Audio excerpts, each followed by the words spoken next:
नमस्कार दोस्तों, आज की वीडियो में हम जानेंगे कि कंप्यूटर में आखिर इनपुट डिवाइस क्या होते हैं और कुछ वेरी इंपॉर्टेंट इनपुट डिवाइस को हम जानेंगे जो अक्सर एग्जाम में पूछे जाते हैं। वीडियो बहुत ही ज्यादा इन्फॉर्मेटिव होने वाली है, तो वीडियो को बिल्कुल भी स्किप मत कीजिएगा और वीडियो को आखिर तक देखिएगा। और साथ ही वीडियो को अभी लाइक करके चैनल को सब्सक्राइब कर दीजिए, जिससे आगे की वेरी इंपॉर्टेंट वीडियो की नोटिफिकेशन कहीं आपसे छूट ना जाए। तो चलिए दोस्तों, बिना टाइम वेस्ट किए शुरू करते हैं। तो दोस्तों, इनपुट डिवाइस ऐसे डिवाइसेस होते हैं जो कंप्यूटर सिस्टम में डाटा को एंट्री कराने का काम करते हैं। कहने का क्या मतलब है दोस्तों कि यदि हम किसी भी डाटा को या फिर किसी भी जानकारी को या फिर किसी भी डॉक्यूमेंट को या फिर किसी भी फाइल को कंप्यूटर सिस्टम के अंदर जिस माध्यम से या जिस युक्ति से प्रविष्ट कराते हैं या एंट्री कराते हैं, उस युक्ति को हम क्या कहते हैं दोस्तों? तो इसे हम इनपुट डिवाइस कहते हैं। ठीक है, इसमें हम जनरली क्या इनपुट कराते हैं? तो इसमें हम डाटा को इनपुट कराते हैं। और डाटा क्या होता है? आपका रॉ फैक्ट होता है या रॉ मटेरियल होता है। और यही डाटा जब व्यवस्थित हो जाता है और कुछ इंफॉर्मेटिव चीज आपको प्रदान करता है, तो उसको क्या बोलते हैं? सूचना या फिर इंफॉर्मेशन कहते हैं। ठीक है दोस्तों, मतलब डाटा के कलेक्शन को इंफॉर्मेशन कहा जाता है।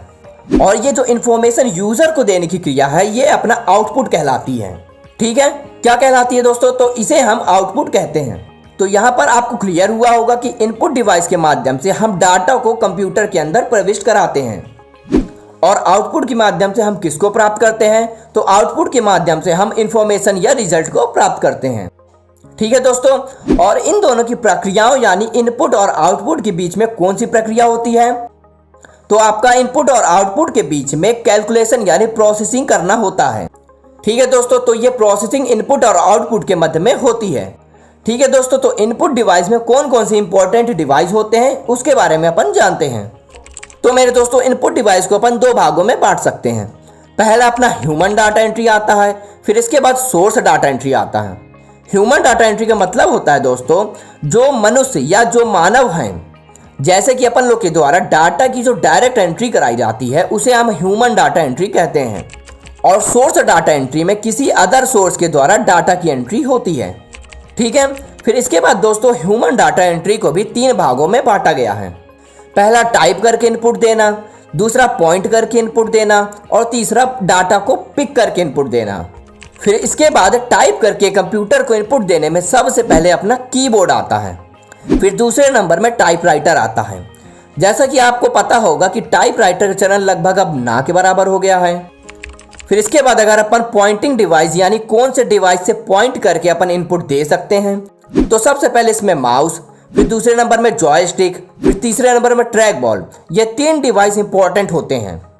ठीक है दोस्तों, एक बार फिर से देखिए, पॉइंटिंग डिवाइस वो डिवाइस होते हैं जिसके जरिए कंप्यूटर में हम पॉइंट करके इनपुट यानी निर्देश देते हैं।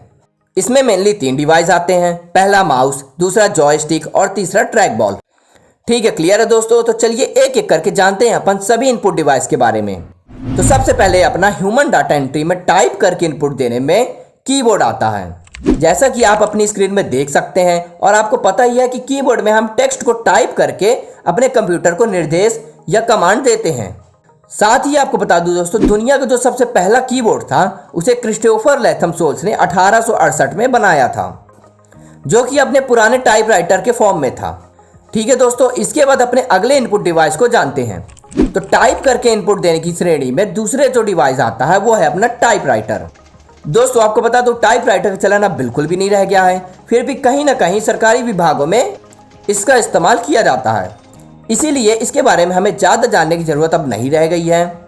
इससे रिलेटेड एग्जाम में कोई क्वेश्चन नहीं पूछा जाता है। तो फिर चलिए इसके बाद अपने अगले तीसरे इनपुट डिवाइस को देखते हैं। ठीक है दोस्तों, इसके बाद अपने पॉइंट करके इनपुट देने में जो सबसे पहला डिवाइस आता है वो है अपना माउस।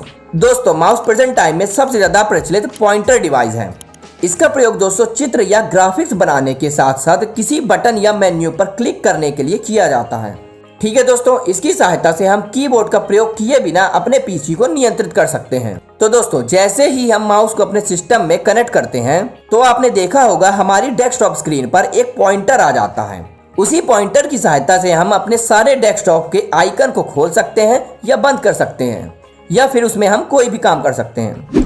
क्लियर है दोस्तों? साथ ही आपने देखा होगा कि माउस में दो बटन और बीच में एक स्क्रॉल बार होता है, जिनकी सहायता से कंप्यूटर को निर्देश दिए जाते हैं। माउस को हिलाने पर पॉइंटर मूव करता है। और दोस्तों, माउस के नीचे अगर आपने देखा होगा तो उसमें एक नीचे एक रबर की बॉल होती है, जो समतल या फिर क्या फ्लैट जगह पर माउस को हिलाने पर घूमती है, जिससे माउस का पॉइंटर स्क्रीन पर मूव करता है। ठीक है दोस्तों, तो माउस के बारे में आपको अच्छी तरह क्लियर हो गया होगा कि ये कैसे काम करता है। ठीक है दोस्तों, तो अगर आपसे पूछा जाए कि पॉइंटिंग डिवाइस कौन सा होता है, तो आपको पता चल गया कि माउस एक अपना पॉइंटिंग डिवाइस होता है। तो चलिए दोस्तों, इसके बाद अपना चौथा इनपुट डिवाइस जानते हैं। तो अपना चौथा पॉइंट करके इनपुट देने में जो डिवाइस आता है वो है अपना जॉयस्टिक।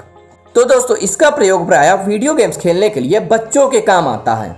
तो दोस्तों, अगर आपसे एग्जाम में पूछा जाए कि कंप्यूटर में वो कौन सा पॉइंटिंग डिवाइस होता है जो बच्चों के लिए वीडियो गेम खेलने के लिए इस्तेमाल किया जाता है, तो आपको पता चल गया दोस्तों कि इसके लिए जॉयस्टिक का इस्तेमाल किया जाता है। साथ ही जान लीजिए दोस्तों कि दुनिया की सबसे पहली जॉयस्टिक को सन 1926 में सीबी मेरिक ने यूएस यानी अमेरिका के नवल रिसर्च लेबोरेटरी में बनाया था। तो चलिए इसके बाद अपने अगले और पांचवें पॉइंटिंग डिवाइस को जानते हैं। तो दोस्तों, अपना पांचवा जो पॉइंटिंग डिवाइस है वो है अपना ट्रैक बॉल। दोस्तों, ट्रैक बॉल भी माउस की तरह ही होता है। इसके ऊपर एक उभरी हुई गेंद लगी होती है, जैसा कि आप स्क्रीन में देख पा रहे होंगे, और इसके साइड में कुछ बटन्स लगी हुई हैं। जनरली इसे पकड़ते समय आपका जो अंगूठा है इसके बॉल के ऊपर होता है और आपकी जो उंगलियां हैं इसकी बटन के ऊपर होती हैं। और कंप्यूटर की स्क्रीन में पॉइंटर को घुमाने के लिए इसके ऊपर जो बॉल लगी हुई है उसे हम अंगूठे से घुमाते हैं। दोस्तों, इस ट्रैक बॉल को माउस की तरह घुमाने की आवश्यकता नहीं होती है, इसीलिए ये माउस से कम जगह घेरता है। ठीक है दोस्तों, तो आपको क्लियर हुआ कि ट्रैक बॉल को भी माउस की तरह ही लगभग काम में लिया जाता है। ठीक है दोस्तों, तो आज की वीडियो में इतना ही। इसके बाद हम अपने अगले वीडियो में कुछ और इंपॉर्टेंट इनपुट डिवाइस के बारे में जानेंगे। इन्फॉर्मेशन पसंद आई हो तो वीडियो को एक लाइक कर दीजिएगा और चैनल को सब्सक्राइब करना बिल्कुल मत भूलिएगा। सब्सक्राइब करना आपके लिए बहुत ही ज़्यादा जरूरी है दोस्तों, वरना अगली वीडियो की नोटिफिकेशन आप तक नहीं पहुंच पाएगी। तो एक लाइक और सब्सक्राइब करके आप हर वीडियो की नोटिफिकेशन टाइम पर पा सकते हैं।